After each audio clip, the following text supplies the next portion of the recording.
She remembered it vaguely. The city's orange and white wastebaskets had been decorated with slogans such as Jam 1 or Dunk 1. Then they'd ended the campaign, and collectors of Baltimore Belia had stolen the trash cans before they could be taken off the streets and repainted.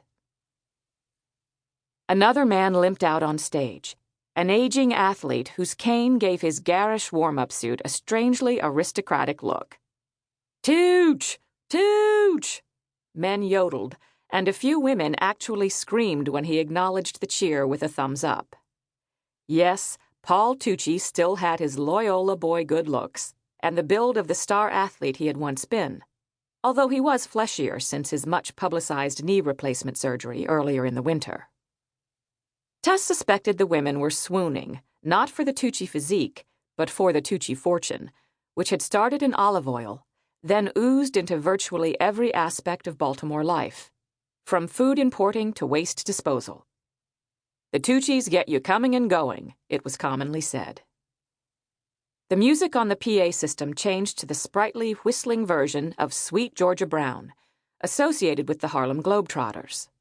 The governor, inexpertly dribbling a basketball, broke from the group, jigged forward, then passed the ball to the mayor, throwing it over his head. They had never worked together very well. The mayor recovered nicely, retrieving the ball and passing it beneath his legs to a state delegate with a quite new, quite bad hair transplant. The crowd roared its approval. For the pass or the plugs, Tess wondered. Tucci caught the ball and spun it on the tip of his cane, prompting a few more female screams.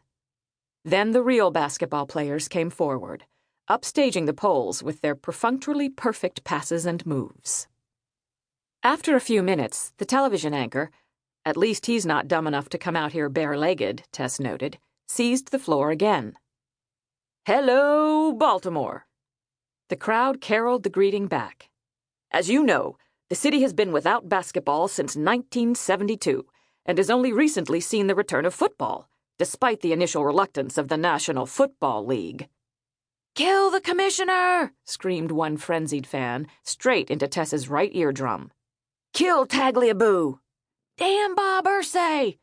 "Fuck the rotting corpse of Bob Irsay!" Irsay had taken the Baltimore Colts away on a snowy night in 1984. And although the city had a new football team and Irsay was dead, he was still anathema. Baltimore sometimes forgot, but it never forgave. The television anchor continued smoothly over the outburst. "But one man never said die. And now that man is going to bring basketball back to Baltimore. Within days, he expects to sign a letter of intent with a pro franchise that wants to relocate to Charm City. In return, the city has agreed to build a beautiful new facility. And you fans turned out tonight to show the NBA we can support a team here. Now, that's teamwork." And a great use of tax dollars, Tess thought sourly. Then again, the state had already done the same for the Orioles and the Ravens. If ever a city needed a self-help book, it was Baltimore. Towns that love sports too much and the greedy team owners who use them. "So, please welcome the team captain, the guy who's brought us this far, the guy who winked at everyone who told him it couldn't be done. Our very own Gerard Wink Wynkowski!" A slender, not quite tall man bounded on stage. He had bypassed the warm-ups in favor of a violet polo shirt, black jeans, and a black leather biker's jacket.